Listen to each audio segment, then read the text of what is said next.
Hello and welcome to episode 3 of the Transform and Rollout Player's Handbook tutorial series. Today we're going to be leveling up to level 3 and then level 4 and get our first +2 ability score increasement or our 1% roll table roll. I am Killobyte and I will be guiding you through this process. So first we're going to go and increase our level to level 3, which means we just roll a 1d10 plus our con. In this case, I rolled a 6 plus 1, which increases to a 7. So 7 plus 19 is 26. So we increase our max health and our current health to 26. And that's it. That's all we get at level 3 as a hunter at least. Then we increase our level to level 4. At level 4, we have a couple of options. We unlock the ability to put 2 points into my ability scores. And this can be done in multiple ways.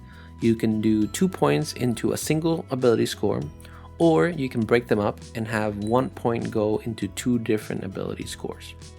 You also unlock the choice of selecting an outlier ability instead of using your ability score improvements, which means you unlock a new ability for your character instead of increasing your ability score stats.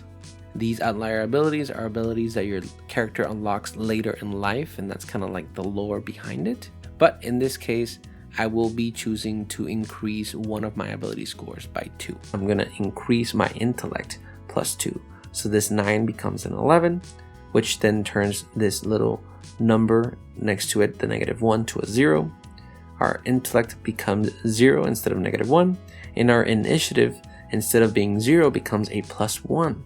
Because we do have this little circle here, check mark, which means we get a +1 bonus to our initiative, which then increases it +1 here and +1 above on the top right here where we have the star. Then we scroll down to our alt mode and we change this here too. Our intellect becomes an 11, which then becomes a 0 instead of a -1, the little modifier. And then in the modifiers in the blue section, our intellect becomes 0. And our initiative once more, since it has the bonus, instead of a 0, it becomes a +1, which then increases our initiative in the star on the top right, a +1. And then the final thing we do once we do all of our ability score changes or choose our abilities, we do our health. That way, if there were any changes to our ability scores, then those are reflected when we roll our health. In this case, I roll a 1d10 plus our constitution, which is a +1. I rolled a 3 plus 1 equals 4. So 26 plus 4 is 30. That's our current health, and our max health is also 30. And that's it. That's all we do from level 2 to 3 and 3 to 4 as a hunter. Thank you so much for watching this video, and I'll see you in the next one.